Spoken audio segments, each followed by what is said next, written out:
Que la bendición divina acompañe el día y la semana de todos los que nos escuchan. Quiero que hagamos un ejercicio mental por un momento. A ver, me encantan estos ejercicios. Imaginen este escenario. Están en medio de un desierto implacable, rodeados por, no sé, más de 1 millón de personas. Una multitud inmensa. Sí, una locura. Y toda esta multitud acaba de ser liberada de una superpotencia mundial, después de haber vivido bajo una esclavitud brutal, o sea, durante generaciones. Y no tienen nada. Exacto.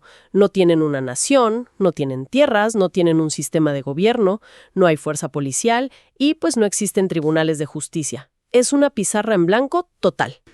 Es una receta para el caos, honestamente. Totalmente. Y la pregunta es, ¿cómo se evita que una sociedad entera, que solo conoce la ley del látigo y la opresión, termine matándose entre sí? O peor, reconstruyendo las mismas estructuras abusivas de las que acaban de escapar. Claro, el ciclo de abuso. Exactamente. Por eso hoy vamos a realizar un análisis a fondo sobre el documento que resolvió esa crisis monumental, el capítulo 20 del libro del Éxodo. Un documento que alteró la trayectoria de la civilización humana, sin exagerar. Y usando las notas exegéticas de las Biblias de estudio, Holman y ANAA, descubrimos cosas fascinantes. Porque cuando escuchamos sobre este capítulo, creo que la mayoría piensa de inmediato en la frase los 10 mandamientos. Sí, la imagen clásica de Hollywood. Ajá. Culturalmente tenemos esta imagen de una lista muy severa, muy antigua y casi opresiva de cosas que están estrictamente prohibidas. Un código penal frío. Pero al apoyarnos en el contexto histórico de estas fuentes, vemos algo completamente distinto. De hecho, en el hebreo original, este texto se conoce como el Decálogo, que literalmente significa las 10 palabras. Las 10 palabras. Me encanta eso. Suena mucho más íntimo. Lo es. Y más que un código legal restrictivo, estas 10 palabras fueron la disrupción social e ideológica más radical de toda la antigüedad. Y para comprender, digamos, el impacto de esta disrupción, tenemos que mirar cómo comienza el texto, porque es imposible entender las reglas sin detenernos primero a leer el contrato que las precede. El prólogo es clave. Sí, porque el texto no arranca con una orden o una amenaza. Inicia con una autoidentificación divina. Dios se presenta diciendo, «Yo soy el Señor tu Dios, que te saqué de la tierra de Egipto, de la casa de servidumbre». Invierte por completo cómo entendemos la obediencia. Exacto. Estaba pensando en una analogía para esto. Es como si en tu primer día en un trabajo corporativo muy exigente, el jefe supremo te llama a su oficina. Y tú piensas que te va a exigir el doble. Ajá, pero en cambio te dice que ya pagó la inmensa deuda hipotecaria de tu familia. ¡Wow! Y no solo eso, te deposita el bono máximo de 10 años por adelantado. Un sueño, la verdad. Totalmente. Entonces, la lista de tareas que te da a continuación no es para ganarte el puesto, ya te dio todo. Claro. Es la guía para saber cómo convivir y prosperar basándose en ese inmenso favor que ya recibiste. O sea, la obediencia se convierte en una respuesta a la libertad, no es el precio para comprarla. Y esa distinción lo cambia absolutamente todo. Las notas de la Biblia Holman dedican un análisis muy profundo a este prólogo, porque rompe con el paradigma legal del Antiguo Oriente Próximo. ¿Cómo funcionaban las leyes en otras culturas de esa época? Pues en lugares como Mesopotamia o Egipto, la ley fluía del rey al pueblo. Los reyes y faraones humanos redactaban los códigos legales para mantener el control. O sea, control social y económico puro y duro. Exactamente. Y luego tomaban esas leyes y le decían a la gente que los dioses las habían aprobado. El dios de turno era básicamente un sello de goma cósmico. Un sello de goma para legitimar la agenda política del monarca. Así es. El rey usaba la religión para mantener a la gente a raya. Decía, estas son mis reglas, pero el dios de la tormenta dice que si no me obedecen, les va a ir muy mal. Un mecanismo de terror. Pero en Israel, la estructura se invierte de una manera escandalosa para la época. Porque no hay un rey intermediario. Dios es el único soberano y legislador aquí. Lo cual tiene implicaciones gigantescas, me imagino. Tremendas. Significa que romper una regla de convivencia no es solo cometer un delito civil contra el Estado o, no sé, molestar a un vecino. Es una ofensa contra Dios mismo. En primer lugar, porque el Creador ha atado su propio carácter a la forma en que esta comunidad se trata a sí misma. ¡Qué fuerte! Y habiendo establecido esa autoridad absoluta, el texto entra en la primera regla, que, y te soy sincera, siempre me ha parecido curiosa dadas las circunstancias. ¿Cuál, la de no tener otros dioses? Sí, Dios acaba de humillar a todo el panteón de dioses egipcios con las plagas. Demostró que no tienen ningún poder. Cero poder. Pero la regla número 1 es, no tendrás otros dioses delante de mí. Si esos dioses acaban de ser expuestos como fraudes, ¿por qué la urgencia de esta regla? Suena casi a una inseguridad divina, como si estuviera preocupado por la competencia. Entiendo por qué suena así, pero la urgencia no nace de la inseguridad, nace del peligro inminente de asimilación cultural. La Biblia de Estudio NAA detalla exhaustivamente cómo el mundo antiguo estaba completamente inmerso en el politeísmo. Claro, la gente no creía en un solo Dios. Para nada, creían en una multiplicidad de deidades territoriales y funcionales. O sea, tenías un dios para la lluvia, otro para que los cultivos crecieran, otro para ganar guerras. Un Dios para cada problema. Así es. Entonces, exigir un monoteísmo exclusivo en ese contexto era equivalente a pedirle a alguien hoy que desconecte toda su tecnología y se vaya a vivir al bosque. Era un salto al vacío para ellos. Totalmente. Dios está exigiendo una lealtad indivisible. Está aclarando que tolerar a esas otras entidades, que el texto considera irrelevantes o simples invenciones, sería vivir en un engaño. Porque si Él es el creador y el libertador, pues no comparte su autoridad con deidades menores. Exacto. Y ese rechazo absoluto al sistema politeísta nos lleva directo a la prohibición de las imágenes, el segundo mandato. No te harás ídolo, ni semejanza alguna de lo que está arriba en el cielo, ni abajo en la tierra. Imagínate el choque cultural. Debe haber sido enorme. Pensemos en Egipto, Canaán o Babilonia. La religión antigua era intensamente visual, ¿verdad? Todo entraba por los ojos. Estatuas bañadas en oro, templos gigantes, representaciones físicas que podías tocar. Dejar a una nación entera sin un solo objeto físico al cual rezarle debió ser una crisis sensorial. Es que era quitarlos el mecanismo de control al que estaban acostumbrados. Las notas de los historiadores de la Holman señalan algo fascinante sobre la idolatría. El ídolo no era solo arte. Era una herramienta. Una herramienta de manipulación. En el pensamiento del antiguo Oriente Próximo, si tú le construías una estatua a un dios, la bañabas, le ponías comida enfrente. Como que lo cuidabas. Exacto. Mediante esos rituales sentías que ese dios estaba en deuda contigo. Lo habías contenido en un espacio físico y lo obligabas a bendecir tus cultivos. O sea, hacer una imagen de Dios es tratar de domesticarlo. Brillante, sí. Al prohibir cualquier representación física, el Dios de Israel está declarando: no soy una fuerza de la naturaleza que puedan manipular con magia. No quepo en sus cajas de madera. Exige una relación basada en escuchar y confiar, no en controlar una estatua. Me fascina. Lo cual le da un peso enorme a la idea de la representación. Que es justo de lo que trata el tercer mandato. Exacto. No tomar el nombre de Dios en vano.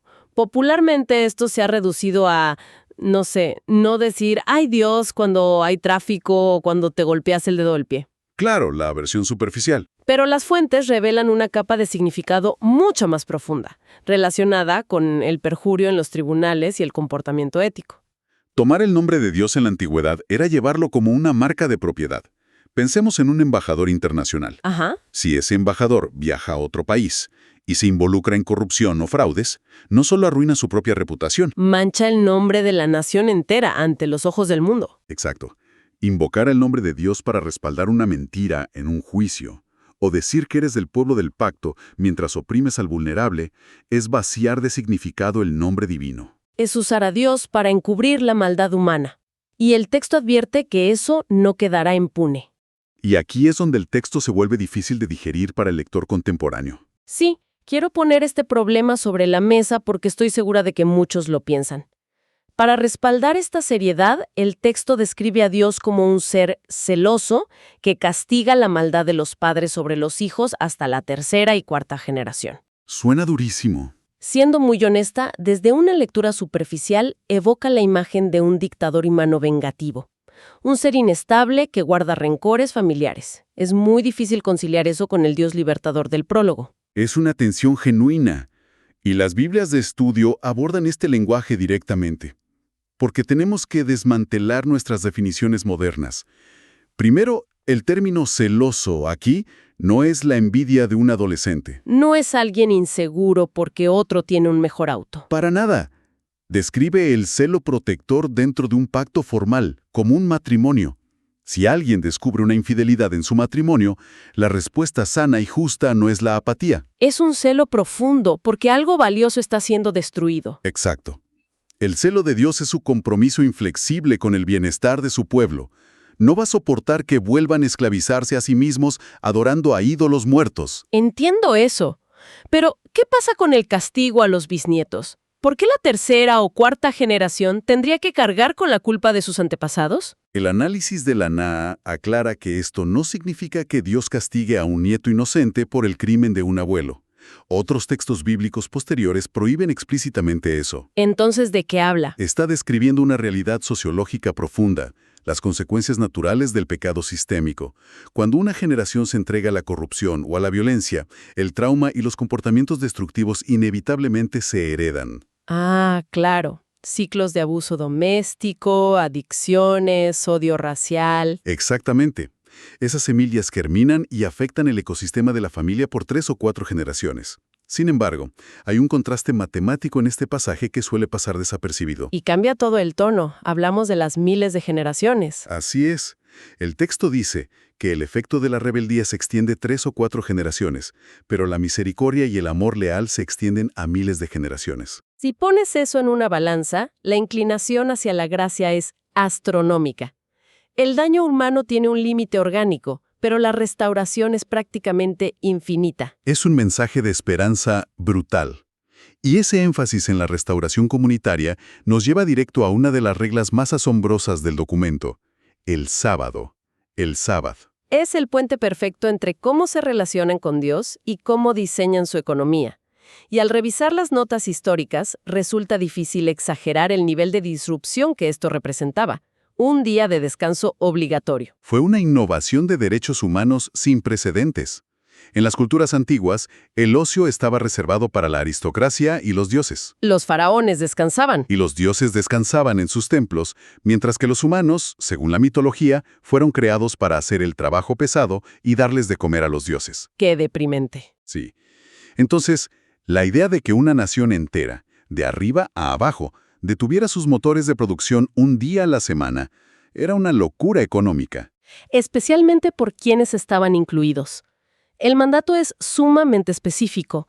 No puedes trabajar tú, ni tu hijo, ni tu siervo, ni la persona extranjera que vive en tus tierras. E incluso menciona al buey y al asno. Hasta los animales de carga tenían derechos inalienables al descanso. Es vital recordar de dónde venía esta gente. Habían pasado su vida entera en Egipto bajo un sistema que los exprimía 7 días a la semana para cumplir cuotas de ladrillos. Eran engranajes reemplazables. Máquinas de carne, básicamente. Sí. Y aquí, en medio de la nada, se instituye una ley que les dice: su valor fundamental no reside en su capacidad de producción.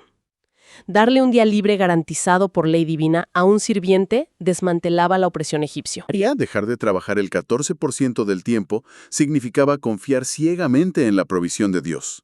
Confiar en que 6 días de trabajo serían suficientes. Exacto. El sábado funcionaba como un ensayo semanal de la libertad. Cada séptimo día, el terrateniente y el siervo se sentaban al mismo nivel, recordando que ambos fueron rescatados. Es hermoso. Y si el descanso semanal nivelaba a la sociedad, la segunda mitad de estas 10 palabras, del 5 al 10, establece los límites para que esa sociedad no se autodestruya. Entramos a las leyes comunitarias. Ajá, y comienzan el núcleo de cualquier comunidad. Honra a tu padre y a tu madre. Y las notas de estudio hacen una observación fascinante aquí, porque es el único mandato con una promesa directa. Promete larga vida en la tierra que están por heredar. Y la razón de esto es que, en el antiguo Israel, no había escuelas públicas ni bibliotecas. Ni internet. Claro. La familia era la única institución encargada de transmitir el pacto. Los padres tenían la tarea exclusiva de enseñar quién era Dios y cómo los había liberado. O sea que, si los hijos perdían el respeto por los padres, se rompía la cadena de la memoria histórica. Exactamente. Y si olvidaban su historia, en un par de generaciones volverían a la idolatría y eventualmente a la tiranía. La supervivencia de la nación dependía del hogar. ¡Wow! Y a partir de ahí se establecen protecciones que hasta hoy forman la base de casi toda la jurisprudencia moderna. Proteger la vida, el matrimonio y la propiedad. No matarás, no cometerás adulterio, no hurtarás. Leyes fundamentales. Y quiero detenerme en el no matarás, porque creo que genera mucha confusión, especialmente cuando uno lee el Antiguo Testamento y ve guerras o pena capital. Parece una contradicción flagrante. Lo parece, pero las notas léxicas resuelven esto analizando el hebreo original. ¿Qué nos dicen? El término hebreo utilizado es ratzaj. Las notas de la Holman aclaran que no es una prohibición contra todo tipo de muerte. Por ejemplo, no aplicaba a la ejecución penal dictaminada por un tribunal, ni a la defensa personal. Ni a bajas en una guerra justificada o a accidentes. Exacto. La palabra prohíbe específicamente el homicidio ilegítimo, el asesinato motivado por la ira, la conveniencia personal, venganza o negligencia criminal. Es una barrera contra la violencia arbitraria. Así es. De la misma manera, el no levantar falso testimonio no se trata de decir una mentira blanca para no herir a un amigo, se refiere al perjurio judicial. Mentir era un tribunal antiguo sin pruebas de ADN ni cámaras. Era el método más rápido para asesinar judicialmente a un inocente o robarle sus tierras. Tiene todo el sentido. Ahora, hasta aquí la lista tiene un sentido jurídico, claro. Son acciones comprobables. Si robas o mientes frente a un juez, hay evidencia externa para castigarte. Es objetivo. Pero el 10º mandato da un giro profundo que cambia toda la naturaleza de la ley. No codiciarás la casa de tu prójimo, no codiciarás su mujer, ni su siervo, ni su buey. Cambia las reglas del juego. Por completo. Ningún código legal humano penaliza un sentimiento interno. El gobierno te multa si robas, pero es impensable que te arreste por, digamos, desear intensamente robarte el auto deportivo de tu vecino. Imagínate, todos estaríamos presos. Exacto. ¿Por qué legislar la codicia? ¿Cómo vigila un tribunal un deseo invisible? Es que ningún tribunal humano puede vigilarlo.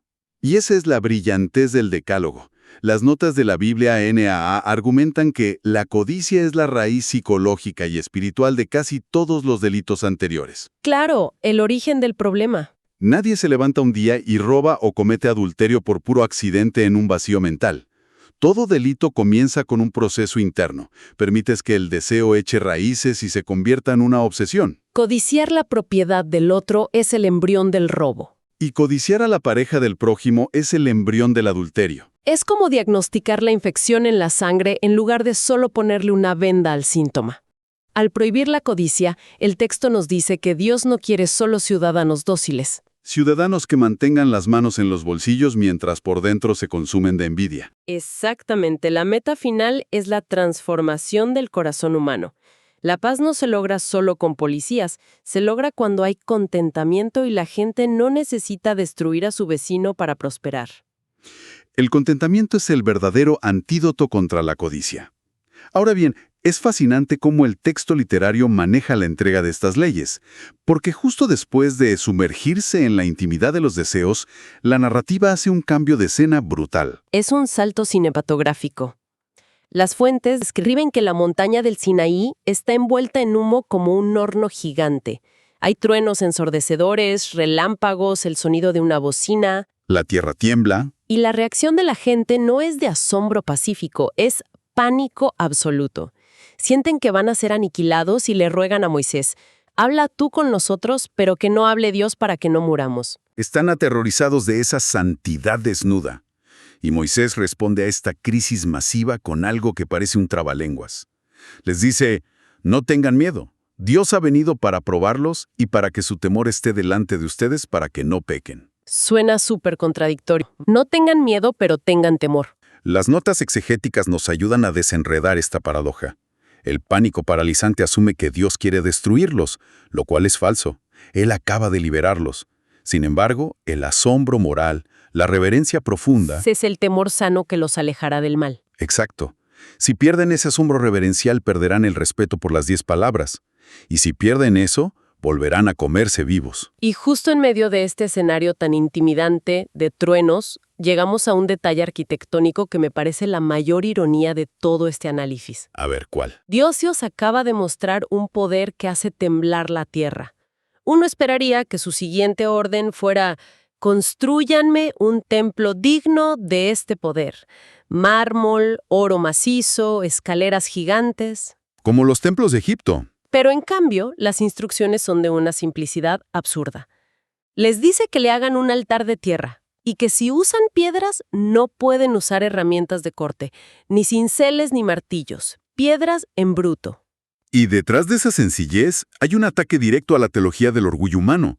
En Babilonia o Egipto, la sofisticación arquitectónica validaba el poder del rey que la construía. Era una competencia de egos. Mira lo que mi esfuerzo humano puede lograr. Tal cual. Pero el Dios de Israel no está compitiendo en un concurso arquitectónico. Él advierte que usar herramientas profana la piedra. El esfuerzo humano introduce el ego y la jactancia en un espacio de gracia. Y tampoco quiere que el altar tenga gradas o escalones. Tiene un porqué muy específico. Yo pensé que era solo diseño al azar, pero las notas indican que subir escaleras expondría la desnudez del sacerdote. Y eso era un rechazo frontal a las culturas vecinas, donde los altares eran escenarios de rituales de fertilidad y sexualidad explícita. Dios está exigiendo una modestia radical. Sí, les dice: «En todo lugar donde yo haga recordar mi nombre, vendré a ti y te bendeciré». No necesitan un templo de diamantes. La atención está en su presencia que se mueve con ellos, no en la habilidad del albañil. Cuando tomas todas estas piezas te das cuenta de que el capítulo 20 del Éxodo nunca fue un intento de arruinar la diversión humana con restricciones. Es la arquitectura de la libertad. Literalmente, cada mandato es un muro de contención diseñado para evitar que vuelvan a deslizarse hacia la esclavitud. Protege su relación con el Creador, evita que lo manipulen, protege a la familia, frena el derramamiento de saura y la explotación económica. Es un ecosistema completo para sostener la dignidad humana. Y el hecho de que sigamos estudiando estas 10 palabras hoy demuestra que problemas como la idolatría, la envidia o la traición son inherentes a nuestra condición humana, sin importar cuánta tecnología tengamos. Seguimos lidiando con lo mismo. Absolutamente. Lo cual me deja con una reflexión final que quiero dejarle a la audiencia. A menudo vemos estos textos como reliquias del pasado, especialmente cuando hablamos del no codiciar. Pero pensemos en el mundo hiperconectado de hoy. Sí. Si este documento antiguo, redactado en el desierto para refugiados sin hogar, diagnosticó la codicia como la fuerza destructora por excelencia, ¿qué diagnóstico haría de nuestro mundo moderno? Un mundo movido por el deseo. Exacto. Vivimos en una economía donde inmensos recursos, algoritmos y publicidad están diseñados 24/7 para estimular y monetizar nuestro constante deseo por lo que otra persona tiene o aparenta tener. Nos han vuelto expertos en la industria de la codicia. Y eso es una tensión profunda sobre la que vale la pena meditar, a la luz de esta antigua invitación al contentamiento. En fin, ha sido un recorrido verdaderamente fascinante por los cimientos de nuestra historia. Gracias por acompañarnos en este análisis a fondo. Dios bendice a todos los oyentes.